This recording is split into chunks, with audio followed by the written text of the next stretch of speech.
kabar Ibu? Kabar baik, kabar baik. Oke, baik.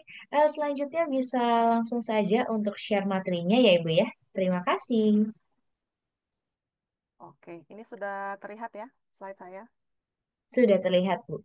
Oke, nanti kalau misalnya di tengah jalan ada problem, entah slide-nya kayak nggak jalan atau suaranya kurang terdengar, tolong langsung dikasih tahu aja ya teman-teman. Oke, Oke, siap Bu. ya Silahkan. terima kasih. Ya, selamat malam semuanya. Senang sekali pada kesempatan ini saya bisa hadir di tengah teman-teman semua. Nah, hari ini saya mau mengangkat topik tentang semikonduktor, di mana semikonduktor ini sebenarnya isu yang lagi hot banget ya. Jadi negara-negara besar itu sedang bersaing untuk mengembangkan material ini, karena semikonduktor merupakan tulang punggung dari banyak teknologi besar. Tapi sebelum masuk ke materi, izinkan saya memperkenalkan diri dulu. Nama saya Livia Jenis Widya Praja, biasa dipanggil Livia. Background saya ini dari fisika murni ya. Jadi saya mengawali perjalanan akademik saya di ITB, lalu setelah mendapatkan gelar sarjana, saya berkesempatan untuk studi lanjut di bidang yang sama di Yonsei University Selatan. Jadi saya tinggal di Korea selama 5 tahun untuk S2, S3, kemudian sempat postdoc juga sebentar 6 bulan di Van der Waals Materials Research Center. Nah, tahun lalu akhirnya saya kembali lagi ke Indonesia, sempat bekerja 6 bulan di Universitas Prasetya Mulia. Namun ada kesempatan nih untuk kerja di Bandung. Jadi akhirnya saya pindah lagi ke Bandung karena keluarga saya ada di sini. Jadi sekarang saya menjabat sebagai Associate Lecturer Specialist seperti yang udah di-mention tadi ya sama uh, Cista di awal di BINUS University Bandung. Nah, selama di Korea ini saya secara spesifik mendalami bidang semikonduktor, bidang yang mungkin terdengar serius, tapi sebenarnya dia itu sangat dekat dengan kehidupan kita sehari-hari. Nah, teman-teman tenang aja, hari ini saya nggak akan mengajak kalian terlalu dalam ke istilah-istilah teknis atau rumus-rumus yang jelimet. Justru saya ingin mengajak kita semua untuk melihat satu hal kecil yang mungkin selama ini tersembunyi di balik layar handphone kalian, di balik layar laptop kita, dan tanpa kita sadari dia tuh bekerja setiap detik untuk membantu hidup kita jadi lebih praktis dan lebih nyaman. Nah, benda kecil inilah yang kita kenal dengan sebutan semikonduktor. Nah, sebelum kita mulai, coba teman-teman pikirin ya, berapa banyak perangkat elektronik yang teman-teman pakai hari ini. Mungkin ada yang pakai HP buat daftar seminar ini, mungkin tadi pagi ada yang sempat buka laptop, nonton YouTube, atau ini baru nyampe rumah nih, terus kita nyalain AC karena udaranya panas. Nah, pernah nggak sih kita berpikir semua benda ini kira-kira bisa nyala, bisa bekerja tuh karena apa ya? Kalau jawabannya karena listrik, memang betul. Tapi ada satu pengatur penting di dalamnya, yaitu semikonduktor. Tapi sebenarnya semikonduktor tuh ya apa gitu? Kenapa kita harus peduli sama benda ini? Nah, kata Bu semikonduktor Livia, ya, sorry, suaranya kecil ya. ini halo. Iya, mungkin lebih bisa didekatkan. Oh, oke. Ada yang komen di kolom chat. Oh, sorry saya nggak baca. Sekarang udah Oke, oke suaranya? oke. Oke, sip. Thank you. Thank you, Bu. Ya, nah balik lagi ya. Kata semikonduktor ini mungkin terdengar seperti sesuatu yang rumit. Tapi percayalah ini bukan pelajaran fisika yang bikin kita pusing. Kita akan coba bahas dengan cara yang santai, dengan cara yang sederhana, tapi tetap bikin kita mikir, kok bisa ya benda sekecil itu ngaruh ke kehidupan kita? Nah, pertama-tama kita mau samakan persepsi dulu ya. Kita luruskan dulu bahwa semikonduktor ini bukan nama alat, dia bukan chip juga, dan dia bukan mesin. Tapi semikonduktor adalah sebuah jenis bahan. Jadi sama seperti logam. Kalau logam kan kita tahu ya, ada banyak, ada tembaga, ada besi, terus kita juga tahu ada plastik.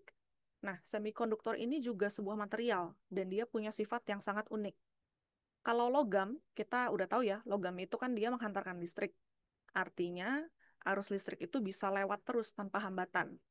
Nah, benda-benda seperti ini biasa kita kenal dengan sebutan konduktor. Teman-teman pasti pernah dengar ya dulu di pelajaran IPA waktu sekolah. Kalau isolator, dia tuh contohnya kayu, plastik, pokoknya dia tuh benda-benda yang nggak bikin listrik itu tidak bisa lewat sama sekali. Jadi dia akan menolak aliran listrik. Nah, semikonduktor, sesuatu yang namanya semi itu kan dia rada-rada ya. Agak ke sini tapi agak ke sana juga. Jadi semikonduktor ini dia ada di antara kedua kedua benda itu tadi, ada di antara konduktor dan juga di antara isolator. Jadi dia bisa mengalirkan listrik, tapi dia juga bisa menghentikan listrik. Jadi tergantung kondisinya apa. Nah, ini ada gambar analoginya. Saya senang kalau menjelaskan sesuatu pakai analogi supaya lebih kebayang ya. Jadi anggaplah trek untuk muatan listrik jalan tuh kayak jalan raya gitu. Kalau konduktor, dia tuh kayak jalan di jalan tol. Jalan tol tuh kan ruas jalannya besar-besar ya, lebar-lebar. Terus klaimnya kan harusnya bebas hambatan, walaupun seringkali sih nggak bebas hambatan ya. Tapi konduktor itu jadi kalau ada muatan saya jalan di jalan tol nih, oh ya udah enak, langsung aja jalan gitu, langsung set set set set, set gitu bisa, dia bisa lewat. Tapi kalau isolator, dia tuh ini biasanya saya gambarkan sebagai jalan yang buntu atau di sini kayak jembatan tapi dia putus. Artinya berarti muatan tuh nggak bisa lewat gitu. Nah, kalau semikonduktor, semikonduktor nih kan dia bisa ngalirin arus ya tetap. Jadi dia tuh ruas jalan juga, tapi ruas jalannya sempit. Makanya nggak selebar ini. Lebih sempit, terus mungkin teman-teman bisa bayangin kayak ada portalnya gitu ya. Jadi bisa dibuka. Nah, kalau dibuka itu nanti listrik bisa lewat. Kalau ditutup, ya listriknya nggak bisa lewat gitu. Nah, kemampuan berubah-ubah inilah, kemampuan dia kadang bisa menghantarkan, kadang tidak, ini yang membuat semikonduktor itu sangat berharga. Karena apa? Karena kalau di komponen elektronik berarti dia bisa switch on, dia bisa switch off. Kalau konduktor kan dia on terus tuh berarti nyala terus. Kalau isolator dia mati terus. Gitu. Nah, kalau semikonduktor dia bisa nyala, bisa mati. Dan ini salah satu properties yang pengen kita punya gitu. Atau kalau teman-teman masih bingung, eh, kita pakai analogi lain yang lebih gampang dibayangkan. Kita bayangin aja keran air ya di rumah. Kalau kita buka keran, airnya ngalir. Tapi kalau kita tutup, kerannya airnya akan berhenti. Nah, semikonduktor itu cara kerjanya seperti itu. Tapi bukan untuk air, melainkan untuk arus listrik. Nah, di dalam perangkat elektronik, semikonduktor ini biasanya dipakai buat bikin komponen yang namanya transistor. Jadi transistor ini pada dasarnya kayak saklar kecil gitu ya. Dia bisa nyala, dia bisa mati. Nah, nanti si keadaan nyala atau matinya ini dia yang akan mengatur gimana aliran listrik kita akan bergerak. Jadi, gampangnya, semikonduktor itu adalah pengatur lalu lintas listrik. Dan dengan cara ini dia bisa ngasih perintah nih ke komputer atau ke handphone. Kapan harus nyimpen data, kapan harus ngejalanin perintah, kapan harus memproses sebuah gambar atau memunculkan suara, dan seterusnya. Nah, karena kemampuan semikonduktor untuk mengatur aliran listrik ini, maka semikonduktor ini seringkali jadi bahan dasar dari semua chip elektronik di dunia. Dan chip inilah yang menjalankan berbagai perangkat yang sebenarnya kita pakai tiap hari. Ada smartphone, laptop, smart TV, mobil listrik, mesin cuci otomatis, smart fridge, terus jam tangan pintar atau smartwatch gitu ya. Nah, semua benda ini bisa jadi pintar, kan semua serba smart ya sekarang namanya. Kenapa? Karena dia punya semikonduktor di dalamnya. Bahkan waktu kita buka kamera di HP, dia kan bisa ngedetek muka kita tuh ya. Itu kenapa? Itu karena chip semikonduktor itu sedang bekerja mengolah jutaan titik cahaya, terus titik-titik itu dibandingin sama data yang udah disimpan di dalam sistemnya dia. Dan ini semua terjadi dalam waktu kurang dari 1 detik. Karena konduktor ini bisa bekerja dengan sangat cepat. Nah, saya mau kasih beberapa fakta yang mungkin nggak banyak orang tahu ya. Jadi satu chip prosesor modern yang ada di dalam HP kita itu isinya bisa lebih dari 10 miliar transistor. Dan itu semua terbuat dari semikonduktor. Jadi teman-teman bisa bayangin kalau isinya 10 miliar lebih, berarti pasti ukurannya kecil-kecil banget. Karena HP kita aja sekarang udah makin lama makin makin tipis. Jadi kalau misalnya kita ambil rambut sehelai gitu ya, terus kita potong 10.000 kali, nah kira-kira itu segitulah ukurannya transistor tuh. Jadi setiap kali teman-teman buka aplikasi, teman-teman streaming video atau bahkan scrolling-scrolling doang gitu ya di HP, itu sebenarnya ada miliaran transistor di dalam chip yang sedang nyala mati dengan ritme yang sangat cepat. Jadi bayangkan ya, benda sekecil itu bisa mengatur seluruh kehidupan digital kita. Dan teknologi ini sekarang masih terus berkembang. Ukuran chip ini makin lama makin kecil, makin kecil, makin kecil. Tapi yang hebatnya kemampuan dia makin besar. Kalau teman-teman mungkin pernah lihat ya, TV zaman dulu, atau mungkin di rumahnya masih ada monitor komputer 10 atau 20 tahun yang lalu, itu semua kan gede-gede ya, bentuknya tabung. Tapi sekarang semua udah makin flat, makin tipis, tapi performanya semakin tinggi. Nah, dengan pengetahuan tersebut, coba kita bayangin ya, gimana kalau misalnya semikonduktor ini nggak pernah ditemukan? Apa yang akan terjadi? Kita nggak akan punya handphone, kita nggak bisa akses internet, mobil-mobil tuh bakal balik lagi jadi mobil manual, nggak ada sistem yang pintarnya, nggak ada sistem keamanannya. Rumah kita juga mungkin nggak punya peralatan yang pintar, bahkan alat kesehatan modern juga tidak akan ada. Jadi dunia modern ini akan terhenti, teknologi juga akan berhenti berkembang. Bahkan ketika dunia mengalami krisis semikonduktor global yang terjadi beberapa tahun lalu akibat COVID, pabrik-pabrik mobil itu harus berhenti produksi. Kenapa? Karena chipnya habis, dia nggak punya. Harga laptop juga naik, barang elektronik jadi langka, dan semua itu terjadi hanya karena satu bahan kecil ini terganggu. Jadi semikonduktor ini mungkin nggak kita lihat secara langsung ya, tapi dampaknya itu sebenarnya kita rasakan setiap hari.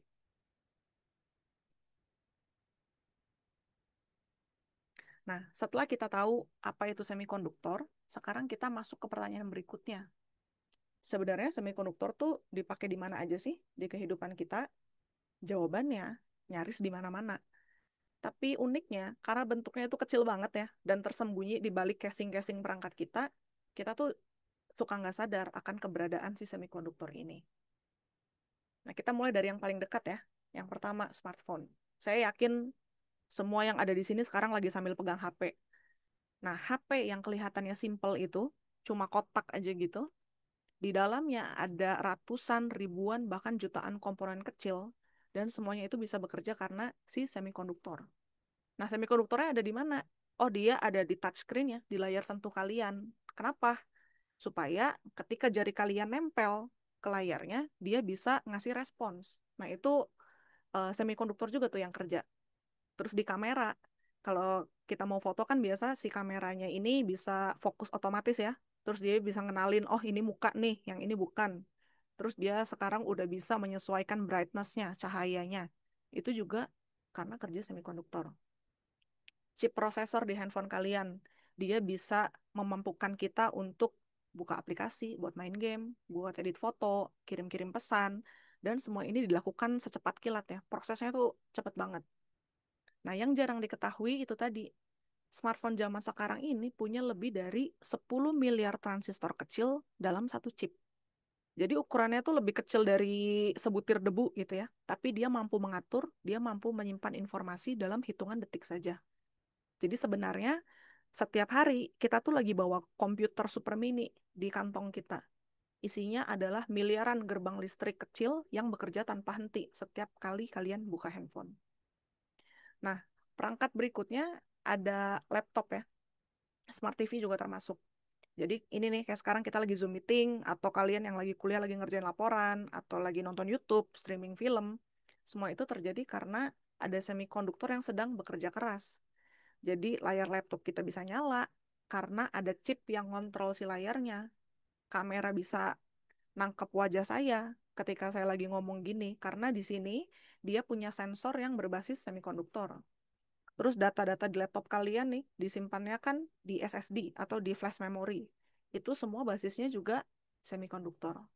Bahkan suara saya yang sekarang kalian dengar, yang keluar dari speaker kalian, itu juga dikendalikan oleh chip pemrosesan audio.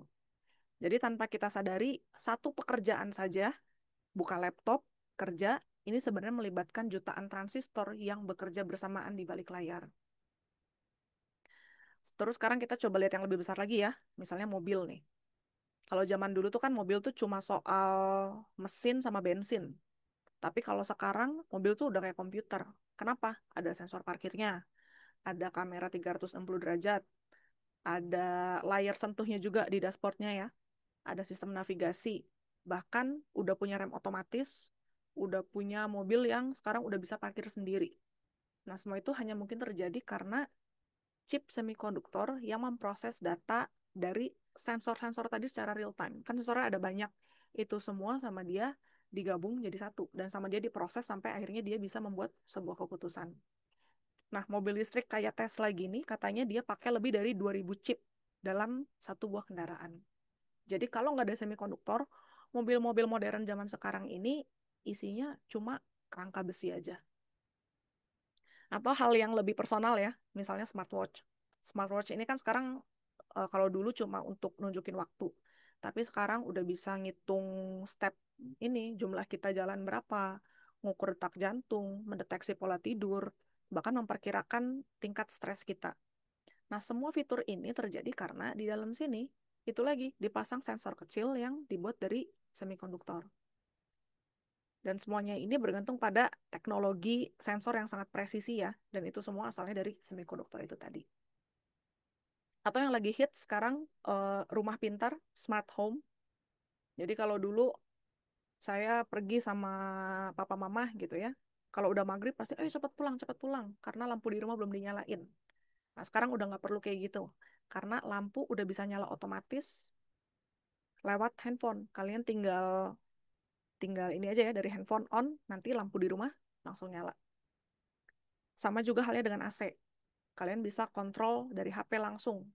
Kalau dulu kan kontrol kontrol AC harus dari jarak tertentu ya. Kalau jauh-jauh nggak bisa. Sekarang kalau misalnya saya udah dekat rumah, supaya nanti nyampe rumah udah adem, saya bisa langsung nyalain AC hanya dengan memberikan perintah dari handphone saya. Atau ada juga kulkas pintar sekarang. Udah ada kamera, dia bisa ngasih tahu kalau makanan udah hampir kadaluarsa. CCTV juga kita bisa akses dari mana aja. Nah, semua ini bukan magic ya. Ini semua adalah teknologi. Dan teknologinya selalu dibangun di atas chip-chip semikonduktor yang terhubung ke sistem internet. Jadi rumah pintar ini dia bukan cuma sekedar konsep yang mewah gitu ya. Banyak rumah yang biasa juga sekarang udah bisa pakai peralatan kayak gini. Dan setiap fungsinya ini bergantung dari bagaimana semikonduktor itu melihat, merasakan, dan memberikan respon. Mungkin kita mikir ya, dah saya mah cuma user aja, cuma pengguna aja, bukan teknisi. Tapi ketika kita menyadari betapa banyak aspek hidup kita yang digerakkan oleh semikonduktor, maka kita akan punya sebuah awareness, ada sebuah kesadaran yang baru. Nah, ketika kalian nyalain HP, ketika kalian dapat notif, ketika kalian misalnya ada ini kan, ada aplikasi yang buat ngelacak posisi orang lain, atau misalnya memantau suhu lewat remote. Itu semua berkat ada jutaan proses yang terjadi selama sepersekian detik di dalam perangkat-perangkat kecil yang ada semikonduktornya. Dan kita mengandalkan hal-hal ini setiap hari tanpa henti. Nah, ini fakta menarik yang saya rasa banyak teman-teman belum tahu ya. Kalau semikonduktor sepowerful itu, dia tuh dibikinnya dari apa sih? Nah, chip semikonduktor ini dibuat dari bahan utama yang sebenarnya adalah pasir. Lebih tepatnya pasir silika yang nanti akan melalui proses yang rumit juga ya. Jadi dia akan dimurnikan dan akan melewati proses rekayasa yang complicated sampai akhirnya dia bisa jadi lempengan silikon dan akhirnya nanti bisa dipakai buat bikin chip. Jadi bisa dibilang kita ini sebenarnya mengubah pasir jadi otak komputer dari sesuatu yang biasanya diinjak-injak jadi satu bahan yang bisa menggerakkan dunia digital. Dan ini menurut saya adalah salah satu keajaiban teknologi yang sering kita lewatkan. Nah, sekarang kita masuk ke bagian terakhir dari pembahasan hari ini ya, terkait dengan teknologi masa depan dan bagaimana semikonduktor nih akan membentuk hari-hari yang akan datang. Tadi kita udah lihat gimana caranya semikonduktor bekerja, gimana dia berperan dalam kehidupan kita sehari-hari. Nah, sekarang kita akan coba ngintip nih ke depan, kira-kira apa sih yang sekarang lagi terjadi di dunia teknologi dan nanti ke depannya akan seperti apa dengan chip kecil ini di dalam setiap perangkat yang kita punya. Nah, gambar yang di sebelah kiri ini mungkin kalau dilihat sekilas kayak rak, kayak lemari gitu ya. Tapi sebenarnya ini adalah komputer yang pertama kali diciptakan. Jadi beberapa dekade lalu, tahun 1940-an kalau saya nggak salah ingat, ini ukuran komputer ya segede ini nih. Tapi sekarang di masa ini kekuatannya udah jauh lebih besar. Bahkan sekarang kita udah punya smartphone yang udah muat di saku celana kita. Hal ini terjadi karena apa? Karena chip konduktor itu terus berkembang. Bukan hanya makin kecil secara size, tapi dia juga kerjanya makin cepat, dia makin hemat energi, dan dia makin cerdas. Jadi ukuran transistor, transistor tuh sekali lagi ya, dia komponen dasar dalam sebuah chip, ini udah mencapai skala nanometer. Ini kalau teman-teman lihat kurang lebih segede ini ya. Kalau ditaruh di jari juga udah kecil banget. Ini chip, tapi isinya ada jutaan transistor di dalamnya. Nah, satu transistor ukurannya 1 nano. 1 nano tuh segimana? Kalau teman-teman pakai penggaris, kan ada tuh garis yang kecil-kecil ya. Itu kan 1 milimeter biasanya. Nah, garis yang paling kecil di penggaris itu, kalian bagi sebanyak 1 juta. Nah, itulah 1 nano. Jadi artinya, kita sekarang sedang membuat struktur listrik yang mungkin lebih kecil dari virus sebenarnya. Tapi meskipun ukurannya kecil, kemampuannya justru makin besar. Nah, ini nih eh, sudah mulai membuka jalan untuk teknologi-teknologi yang biasanya cuma kita lihat di film-film fiksi. Kalau teman-teman suka nonton Iron Man, itu kan canggih-canggih banget ya peralatannya. Nah, kita tuh sebenarnya sedang menuju ke sana. Dan beberapa teknologi juga sedang dan masih terus berkembang ya, tergantung dari si semikonduktor itu tadi. Yang pertama, yang lagi hot juga sekarang adalah kecerdasan buatan atau AI. Sekarang ini kata AI itu kan lagi populer banget ya. Mulai dari ChatGPT, terus ada AI yang bisa ngegenerate gambar, ada fitur kamera yang bisa secara otomatis bikin muka kita lebih cantik. Atau kalau kalian foto, di belakang ada orang, orangnya bisa dihilangin. Jadi udah canggih banget. Tapi apa yang jarang disadari orang adalah AI ini, dia nggak akan jalan kalau misalnya nggak ada semikonduktor. Jadi si AI itu kan dia berpikir ya, dia sebenarnya memproses banyak data dalam jumlah yang luar biasa besar. Dan dia harus melakukan ini dengan cepat.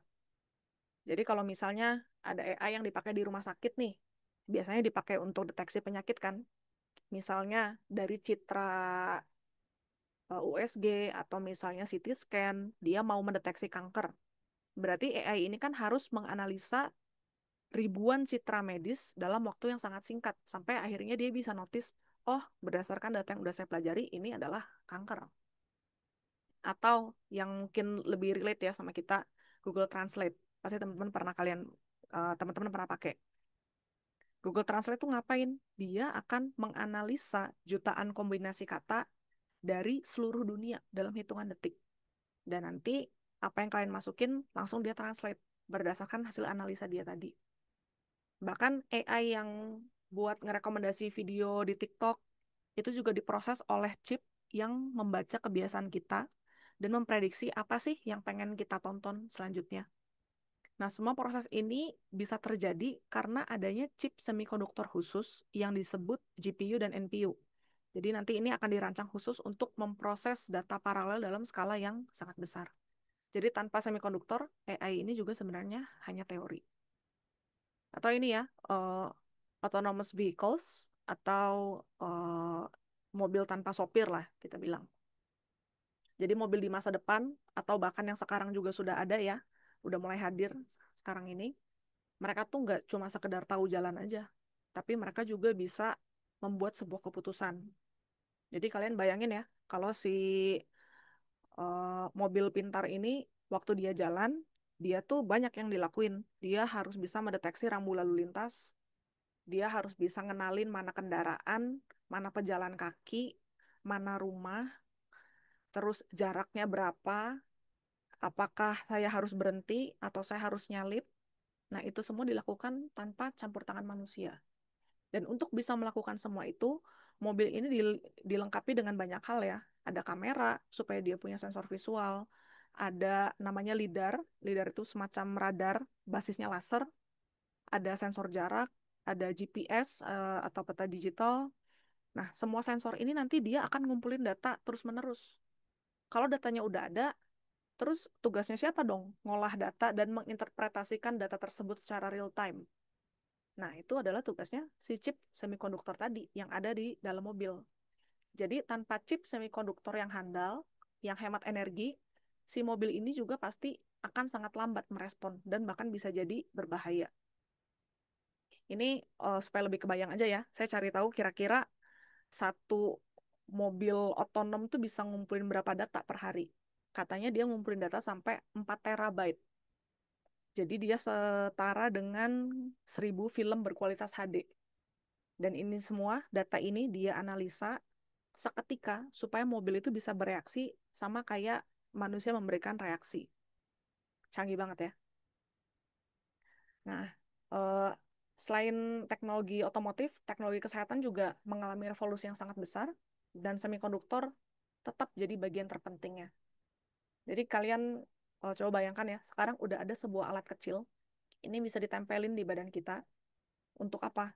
Untuk mendeteksi detak jantung yang nggak normal, untuk memantau kadar oksigen dalam tubuh, terus juga bisa memprediksi bahkan serangan jantung sebelum itu terjadi.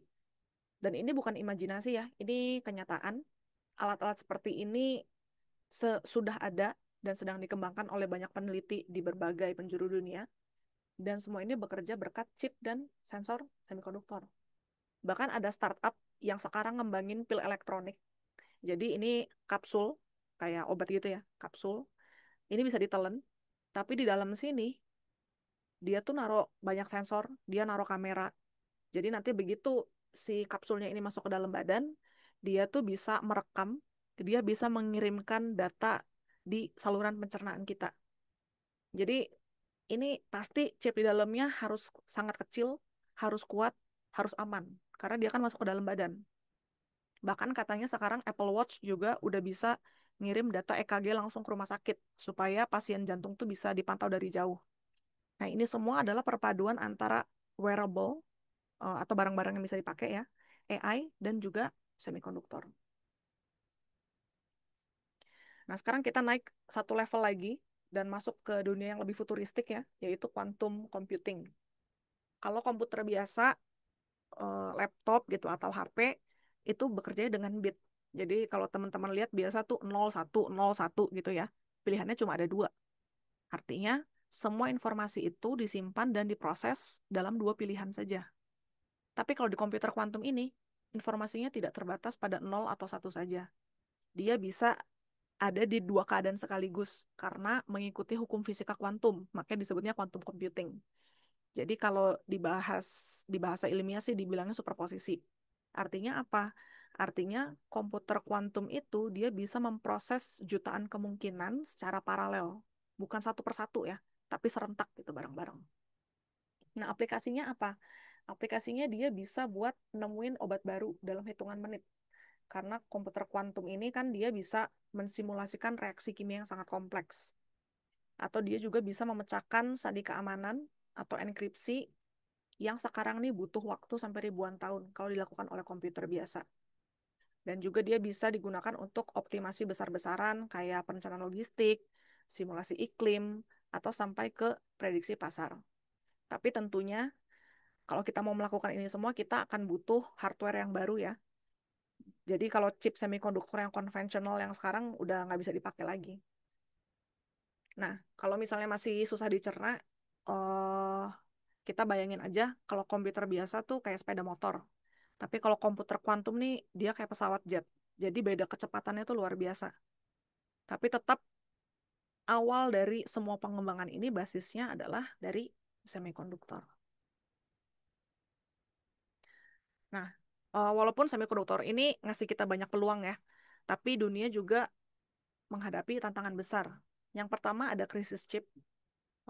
Ini dampak dari pandemi kemarin ya, tahun 2020 sampai 2022. Permintaan chip itu meningkat drastis. Tapi masalahnya pabrik-pabrik banyak yang tutup. Jadi hasilnya apa? Pabrik mobil tutup, konsol game jadi langka, harga handphone naik. Nah, ini menunjukkan betapa rentannya dunia ini kalau produksi chip itu terganggu. Terus ada juga ketergantungan global. Jadi salah satu isu utama dari semikonduktor ini adalah sebagian besar chip di dunia ini dibuat di beberapa negara saja. Misalnya Taiwan, Korea Selatan, sama Amerika. Jadi kalau sampai nanti ada konflik geopolitik, nah rantai pasoknya ini bisa lumpuh seketika. Terus ada masalah kebutuhan energi juga. Jadi kalau kita punya pabrik untuk produksi chip, maka kondisi pabriknya tuh harus bersih dengan konsumsi air dan listrik yang sangat besar. Nah, kalau misalnya kondisinya seperti itu, kalau requirement-nya kayak gini, gimana caranya kita bisa berkembang secara sustainable gitu? Karena sekarang kan isunya selalu sustainability ya, harus maunya yang berkelanjutan. Nah, itu problem yang harus kita solve bareng-bareng. Tapi kalau kita bisa overcome, kalau kita bisa mengatasi isu-isu tadi, maka lewat semikonduktor kita akan punya kesempatan untuk membangun dunia yang lebih cerdas lewat AI dan data real time tadi ya. Terus juga lebih efisien dengan alat-alat yang hemat energi dan juga makin kecil, jadi makin ringkas kalau mau kita bawa. Lebih peduli lewat teknologi kesehatan, lewat teknologi lingkungan, dan juga lebih terhubung. Sekarang kan semua serba IoT ya, Internet of Things, di mana semua perangkat ini bisa saling bicara dan mereka bisa saling berbagi data. Dan salah satu kabar baiknya adalah sekarang nih udah banyak anak muda, termasuk di Indonesia juga, udah mulai aware dan sudah mulai terlibat di dunia semikonduktor, baik itu di dunia riset, di startup, ataupun juga di industri. Atau bahkan sama seperti kalian, as simple as ngikut seminar ini, dengerin penjelasan tentang semikonduktor juga, itu udah sebuah langkah awal. Jadi saya berharap ke depannya nanti teknologi besar berikutnya akan lahir dari tangan-tangan kalian yang hadir di webinar hari ini. Oke, sebelum kita akhiri sesi ini, saya akan rangkum kembali perjalanan singkat kita hari ini ya. Tadi kita udah bahas 3 hal penting. Yang pertama, semikonduktor itu apa sih? Ternyata semikonduktor adalah sebuah bahan, dia kecil, dia bisa mengatur aliran listrik. Tapi ini bukan sekedar bahan teknis aja ya, tapi dia justru sebuah fondasi yang digunakan oleh seluruh perangkat elektronik yang kita gunakan tiap hari. Yang kedua, kita melihat bagaimana semikonduktor ini bekerja diam-diam di balik smartphone, di balik laptop, mobil listrik, smartwatch, bahkan sampai smart home. Jadi kehadirannya itu sangat dekat tapi seringkali terlupakan. Dan yang ketiga, ketika kita mencoba mengintip ke masa depan, di mana semikonduktor akan jadi kunci dalam teknologi yang paling canggih ya, mulai dari kecerdasan buatan, AI, mobil otonom, alat kesehatan yang pintar, bahkan sampai komputer kuantum. Jadi intinya di balik semua teknologi yang ajaib, ternyata ada satu bahan yang sederhana yang dibuat dari pasir, tapi dia itu punya kemampuan yang sangat luar biasa. Dan ini bekerja di balik layar, yaitu semikonduktor. Nah, mungkin setelah ini setiap kali kita nyentuh layar HP atau nyalain lampu rumah, kita bisa berhenti sejenak ya, dan kita mikir, oh ternyata ada ilmu sains nih, dan ada kerja keras di balik hal-hal yang terlihatnya biasa saja. Dan justru karena itu, penting bagi kita untuk terus belajar, untuk terus ingin tahu, nggak selalu untuk jadi ilmuwan, tapi untuk jadi warga dunia yang melek teknologi, yang sadar sains, dan lebih bijak dalam menggunakan keduanya. Karena teknologi ini bukan milik para ahli aja ya, karena teknologi ini menyentuh hidup kita semua. Oke, terima kasih banyak sudah mengikuti sesi ini. Semoga setelah ini semikonduktor bukan lagi kata yang asing ya, tapi jadi sebuah simbol bahwa dari hal kecil ini bisa lahir sebuah perubahan yang sangat besar. Terima kasih dan saya persilakan jika ada yang ingin bertanya.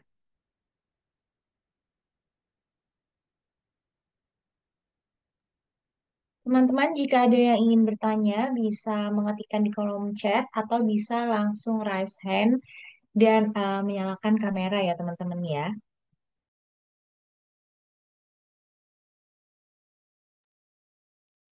Oke, ada pertanyaan.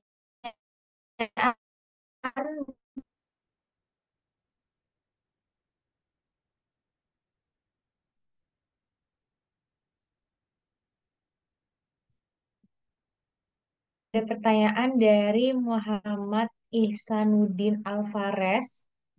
Apakah suara saya terdengar? Terdengar Kitsa tadi agak putus. Oke, oke. Jadi ada pertanyaan ya Bu ya di kolom chat. Saya bantu bacakan dari Muhammad Ihsanuddin. Izin bertanya Bu, apakah semikonduktor bisa diterapkan pada alat pendetek dalam hal mengantisipasi? Ya, mungkin saya bantu ya.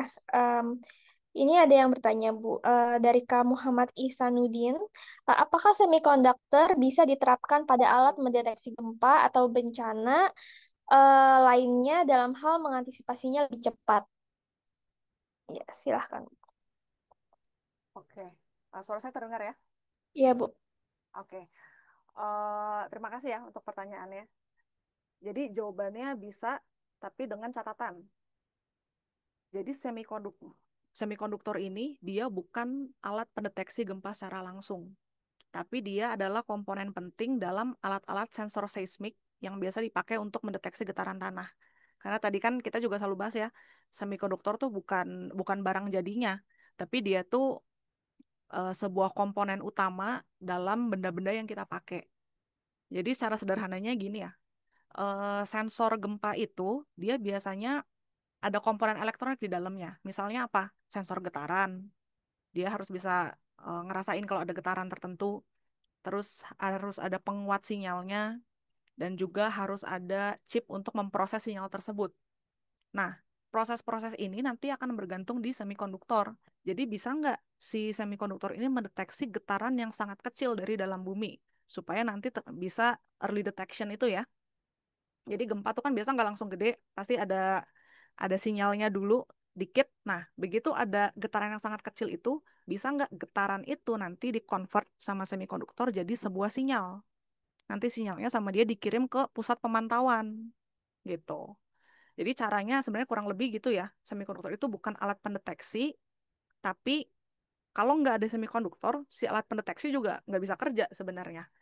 Jadi em, ya gitulah, komponen penting tapi bukan barang jadinya gitu. Dan sebenarnya kan ada negara-negara yang rawan gempa ya. Contohnya Jepang paling sering tuh. Nah, jaringan sensor dia itu basisnya sebenarnya udah semikonduktor. Jadi sebelum gempa besarnya datang, dia pasti udah dapat notifikasi lebih awal gitu. Jadi bisa banget, tapi dia adanya di dalam sensor itu tadi. Ya, kurang lebih gitu. Semoga menjawab. Kalau kurang jelas bisa ditanyakan kembali ya. Oke, eh, Bu, ini ada lagi dari Kak Ayu. Em, Bagaimana teknologi semiconductor mendukung perkembangan AI dan 5G, dan bagaimana krisis pasok global mempengaruhi industri manufaktur? Oke, ini AI sama 5G ya. Jadi tadi AI udah sempat kita singgung dikit. AI semikonduktor ini kan dia bahan dasar untuk bikin chip. Dan chip ini sebenarnya dia otak dari si AI. Maksudnya gimana? AI ini dia untuk dia bisa bekerja, dia tuh kan butuh komputer yang sangat cepat ya. Karena dia harus memproses banyak sekali data dan dia harus bisa mengambil sebuah keputusan. Nah, chip-chip yang dibuat dari si semikonduktor ini, tadi saya sempat mention ya, ada GPU. GPU itu biasa buat gambar, NPU untuk AI. Dia dibikin dari semikonduktor. Jadi kalau nggak ada semikonduktor, si AI ini nggak bisa mikir. Dia nggak akan bisa menganalisa data yang jumlahnya banyak banget itu. Contoh, eh, kamera handphone kita, dia kan bisa ngedetek wajah, dia bisa ngedetek kita senyum atau enggak. Kalau teman-teman tahu, sekarang ada sensor di HP yang kalau kita senyum, dia ngejepret. Nah, gimana caranya dia bisa tahu ini orang lagi senyum atau enggak? Nah, itu dari AI. Sama halnya juga tadi ya Google Translate, ChatGPT, rekomendasi TikTok, itu semua dia bisa bisa works well tuh kenapa? Karena ada chip semikonduktor yang memproses si AI itu dengan cepat. Nah, kalau 5G, 5G itu kan berarti jaringannya ya, jaringan yang super cepat. Tapi untuk bisa menangkap, untuk bisa mengatur sinyal 5G, kita butuh chip yang sangat canggih. Nah, balik lagi, semikonduktor itu kan dia bahan dasarnya si chip itu tadi ya. Jadi dia bisa membuat chip komunikasi yang bisa menangani kecepatan yang sangat tinggi. Jadi kalau 5G itu dia butuh mini-mini chip. Jadi chip dengan ukuran yang sangat kecil yang ditaruh di menara ininya, menara pemancarnya. Tapi dia juga perlu ditaruh di HP, dia perlu ditaruh di router gitu. Jadi intinya semikonduktor itu adalah fondasinya. Sementara AI sama 5G itu bangunan canggih yang dibangun di atas si fondasi itu tadi. Kalau nggak ada semikonduktor, maka AI dan 5G ini ya balik lagi, dia cuma konsep aja gitu di atas kertas, nggak bisa di dibuat jadi tangible gitu, nggak bisa dibikin secara nyata. Apakah menjawab?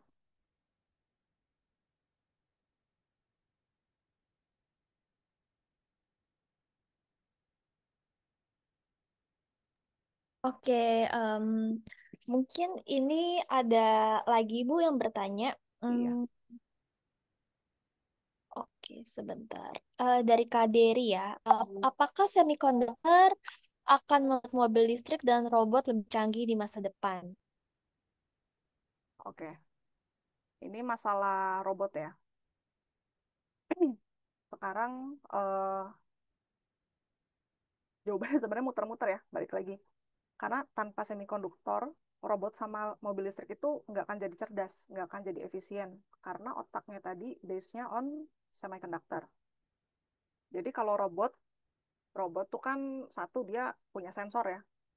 Sensornya itu entah itu untuk melihat, entah itu untuk mendengar, atau untuk merasakan. Nah, sensor ini dibikinnya dari apa? Ya dari chip. Chipnya dari mana? Ya bahannya semikonduktor. Nanti dari situ tinggal kita kasih kontrol gerak aja supaya robotnya bisa jalan, bisa ngambil barang atau bisa ngomong gitu. Nah, sekarang kan ada juga tuh robot-robot di pabrik ya. Dia udah bisa me, apa namanya? Memilah barang gitu. Misalnya pabrik sayur, dia bisa bedain mana sayur yang udah busuk, mana yang masih bisa dijual. Nanti kalau yang busuk dia pisahin, kalau yang masih bagus keadaannya sama dia dilanjutkan ke proses berikutnya. Kenapa kayak gitu? Karena robotnya dipasangin kamera, di dalam kameranya ada sensor. Sensornya dari mana? Sensornya dari chip itu tadi. Chip yang ada semikonduktornya. Atau yang sering kita lihat lah, robot yang ada di rumah-rumah kita sekarang. Robot ini kan robot vakum ya, yang bulat itu tuh. Semenjak COVID kan semua orang pakai robot vakum itu. Nah, gimana caranya dia bisa tahu posisi, oh di depan saya ada mainan anak, oh di sana ada kotoran binatang peliharaan, jadi nggak boleh digiles nih. Dia akan belok, dia akan cari rute lain. Kenapa? Karena di dalamnya ditaruh chip itu tadi. Gitu ya. Jadi kalau ditanya apakah dia bisa bikin robot lebih canggih, bisa banget jawabannya. Terus mobil listrik juga sama ya, kayak tadi udah disinggung juga sedikit. Mobil listrik tuh kan pakai chip juga di dalamnya. Ada ratusan, tadi Tesla katanya lebih dari 2000 tuh chipnya. Nah, si chip itu tadi dia ngatur apa aja? Oh, dia ngatur masalah baterai, masalah pengisian daya, terus juga dia ngatur si layar sentuhnya gitu ya. Terus sistem hiburan yang ada di dalam situ. Udah gitu dia juga ngatur sensor jarak, sensor kamera, radar, atau misalnya mau parkir otomatis kan juga bisa tuh. Udah gitu sistem keselamatan juga untuk apa kapan dia harus ngerem, apakah dia ada blind spotnya. Nah, itu semua diprosesnya sama apa? Sama semikonduktor. Jadi kayak yang saya bilang tadi ya, mobil kalau misalnya nggak ada semikonduktornya, dia cuma rangka aja, rangka yang dipakein baterai. Jadi ke depannya masih bisa lebih bagus nggak? Bisa. Kalau ini semikonduktor lebih canggih, pasti itu dua teknologi ikutan canggih juga. Robot lebih canggih, mobil lebih canggih. Tapi kalau misalnya semikonduktor nggak ada, ya robot dan mobil listrik itu cuma akan jadi benda mati aja gitu.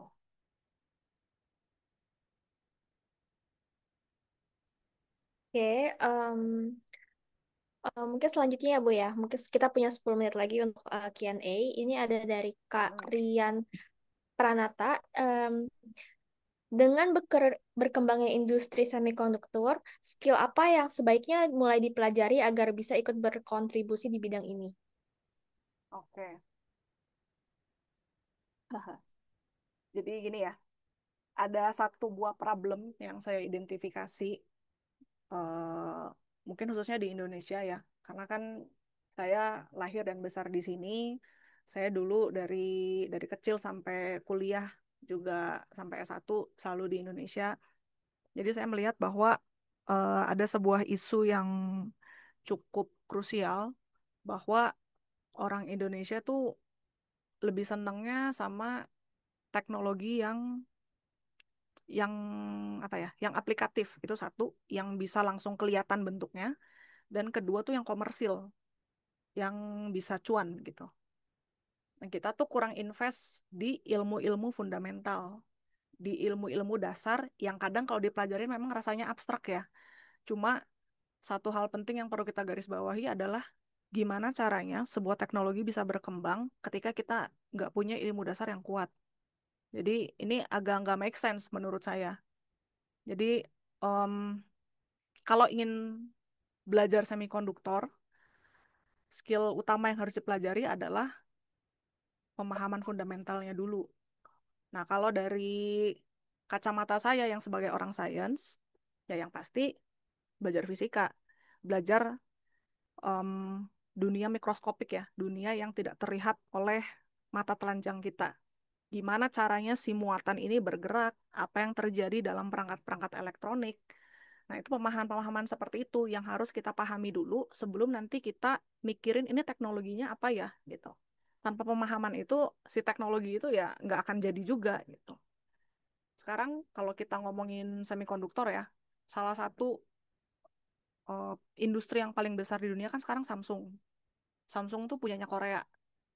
Dan waktu saya kuliah di sana, ketika orang R&D-nya Samsung punya problem nih, waktu lagi ngembangin produk, dia tuh datang ke profesor saya. Dia nanya, Prof, ini ada masalah gini, gini, gini, gini. Solve-nya gimana ya? Gitu. Dan teman-teman saya di lab pun 90% lah. Begitu lulus, mereka antara masuknya kalau nggak ke LG, ke Samsung, ada juga yang ke Apple, tapi karena di Korea ya, jadi banyaknya tuh di LG sama Samsung. Jadi mereka termasuk di orang-orang yang mendesain smartphone yang kita pakai sekarang ini. Nah, itu kenapa? Karena mereka tuh sebenarnya Korea kan mereka nggak punya sumber daya yang berlimpah ya kayak kita. Kalau di Indonesia tuh sumber daya alamnya banyak banget, banyak yang bisa dieksplor. Jadi kita kurang concern sama ilmu-ilmu kayak gitu. Nah, cuma di Korea ini karena mereka tidak punya sumber daya alam yang berlimpah, akhirnya yang dieksploit apa? Yang dieksploit adalah otak manusianya. Mereka belajar mati-matian, mereka bener-bener ngedalemin semikonduktor ini sampai akhirnya sekarang kita bisa lihat Samsung tuh perusahaan yang sangat besar ketika dia ngembangin smartphone. Sampai sekarang kemarin ada yang flip, ada yang fold, itu kan satu apa ya, satu inovasi yang dulu mungkin nggak pernah kita pikirin. HP kok bisa ditekuk-tekuk kayak gitu, padahal dulu HP kayak batu bata. Tapi sekarang dia bahkan udah bisa dilipat. Jadi em, itu ya, yang satu adalah pemahaman fundamentalnya dulu. Kalau misalnya fundamentalnya udah paham, bolehlah lebih aplikatif belajar tentang dasar elektronika dan juga teknologi digital gitu. Nah, nanti kalau misalnya dua itu udah bisa, sebenarnya kalau kita belajar sains ya, kebanyakan kan yang dilatih itu sebenarnya logika sama problem solvingnya. Nah, dari situ skill kita untuk berpikir secara kritis akan dibawa untuk gimana ya kita membuat sebuah alat yang efisien dan juga kerjanya cepat. Terus nanti di tahap akhir pasti butuh kemampuan komunikasi juga ya. Karena produk teknologi itu kan dirancangnya harus lintas keahlian. Jadi kalau saya disuruh bikin handphone gitu ya saya juga nggak bisa. Saya cuma bisa bikin satu bagian kecil, nanti bagian lain pasti harus dikasih ke bagian yang lain gitu. Jadi kalau untuk bidang teknis itu ya elektronika dasar, pemrograman juga suka penting. Tapi kalau di level yang lebih dasar lagi, kita ngomongin fisika, kita ngomongin ilmu material, tapi kalau yang lebih aplikatif, di desain chip, sirkuit, AI juga masuk, jaringan juga masuk. Jadi sebenarnya kolaborasi ya, kolaborasi dari banyak bidang. Kalau engineering di Indonesia udah banyak lah. Tapi yang masih kurang tuh ilmu ilmu fundamentalnya menurut saya. Gitu. Oke, mungkin satu pertanyaan terakhir lagi ya, Bu. Ya. Mungkin terakhir bisa dari dari Kak Muhammad Anas, izin bertanya, apakah penggunaan semikonduktor akan terus meningkat di masa depan dan apa yang terjadi jika bahan-bahan pembuatnya itu mulai langka atau mulai habis gitu? Apakah ada alternatif lain? Oke. Em, ada sebuah hukum, nanti teman-teman bisa cari ya, namanya hukum Moore. Jadi hukum Moore ini di, dirumuskan oleh seseorang yang dulu kerja di Intel kalau nggak salah.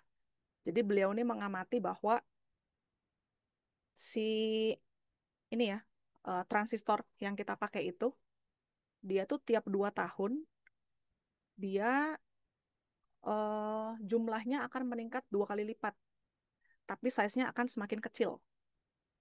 Nah, observasi ini diamati selama bertahun-tahun, tahun-tahun, ternyata selalu kayak gitu. Dan ini valid ya, karena saya sendiri mengalami dulu TV gede-gede banget, layar komputer gede, bahkan dulu laptop pertama yang dimilikin papa mama saya juga tebel banget. Sekarang laptop udah bisa tipis, ringan. Nah, itu kenapa? Itu karena perkembangan semikonduktor. Jadi kalau teman-teman cari ya, dulu ukuran transistor pertama yang ditemukan tuh gede, gede banget. Makin lama makin kecil, makin kecil, makin kecil. Nah, si transistor ini dibikin dari yang namanya silikon. Makanya tadi kan bahan dasarnya kebanyakan dari pasir silika ya. Nah, dia itu nanti dikonvert akhirnya jadi silikon. Nah, masalahnya ketika bahan ini semakin lama makin di scaling down ya, makin kecil, makin kecil, makin kecil. Ketika di bawah 10 nanometer, si silikon ini udah problematik nih. Dia tuh harusnya udah mulai bocor, panasnya udah mulai kemana-mana. Sehingga sekarang banyak orang, termasuk saya dulu waktu saya studi di Korea, kami itu mencari alternatif lain. Gimana caranya kita menggantikan si semikonduktor ini supaya kita bisa bikin barang yang makin kecil, tapi makin tinggi performance-nya. Bahkan kalau teman-teman sempat dengar ya, sekarang kan kalau kalian kuliah udah nggak pernah bawa buku ya, orang-orang pada bawanya tablet, bawanya iPad gitu. Tapi beberapa orang merasa ini masih risih nih, bawa-bawa kayak gini harus ngejinjing-jinjing tablet. Akhirnya sekarang lagi dikembangin, kita bikin tablet tapi bisa di roll, bisa di ini ya, diputer lah gitu. Jadi nanti kalau kuliah tinggal bawa itu diputer masukin kantong, udah berangkat aja. Konsepnya kurang lebih kayak gitu. Nah, jadi mungkin tadi kalau kita ringkas ya, apakah penggunaannya akan meningkat? Penggunaannya pasti akan terus meningkat menurut saya. Karena satu tadi observasi Bapak Mor ya, selama beberapa dekade dan itu terbukti. Dan juga sekarang semua benda modern itu masalahnya udah butuh chip. Mulai dari smartphone, laptop, TV, mobil, kulkas. Udah gitu sekarang kan tadi ya udah ada AI, udah ada 5G. Nah, semuanya ini harus pakai chip gitu kalau mau jalan. Jadi pasti permintaan chip ini akan terus meledak tiap tahunnya. Karena kalau chipnya nggak ada kan ini barang-barang ini tadi ya besi-besi doang gitu, nggak ada otaknya, dia nggak, jadi susah gitu, nggak akan optimal kerjanya. Dan kita balik lagi ke yang konservatif nanti kalau udah nggak pakai semikonduktor. Lalu apa yang terjadi kalau misalnya bahannya langka? Bahan utama semikonduktor kan tadi ya silikon yang sampai sekarang masih banyak dipakai. Nah, itu asalnya dari tambang. Jadi kalau misalnya dia langka atau terganggu, produksi chip kan pasti melambat. Industri digital pasti terganggu. Itu nanti akan muncul krisis global lagi. Nah, tapi kalau tanya ada alternatifnya atau enggak, sebenarnya ada. Ada material baru, sekarang lagi seksi banget ya, namanya grafin. Dia tuh lebih tipis dan juga lebih kuat dari silikon. Cuma dia semi metal. Jadi dia tuh apa ya, conducting terus gitu, listriknya jalan terus. Kalau yang saya bilang kan tadi kenapa perlu semikonduktor, karena kita perlu switch on, kita perlu switch off. Ketika dia menghantarkan arus terus kan susah juga, kalau kita punya alat nyala terus nggak bisa mati kan repot. Jadi grafin ini harus dikombin dengan material lain. Nah, itu yang masih di ini ya, diteliti sampai sekarang. Terus ada material-material lain juga ya, ada gallium nitride, ada semikonduktor yang organik, ada material kuantum. Tapi memang masih perlu ini ya, masih perlu penelitian yang lebih jauh lagi karena untuk produksi massal tuh susah. Jadi em, Saya kan kalau di lab dulu ngerjainnya bikin komponen transistor tuh satu-satu ya. Nggak bisa langsung miliaran, bikin 10 langsung aja gitu nggak bisa, bikinnya satu-satu. Nah, ketika saya bikin satu, rasionya segini, saya pakai larutan, pakai bubuk apa, ini itu, sama saya bikin 10, itu tuh nggak bisa langsung dikali. Kalau misalnya itu dikaliin, dia mekanismenya akan beda lagi. Nah, itu yang agak membingungkan gitu. Dan kita masih cari tahu gimana caranya supaya kita bisa punya bahan yang lebih hebat, tapi juga dia lebih konsisten gitu mekanismenya. Nah, sampai sekarang mekanismenya masih masih dipelajari lah sama banyak orang. Cuma kita sedang mengarah ke sana. Gitu kurang lebih.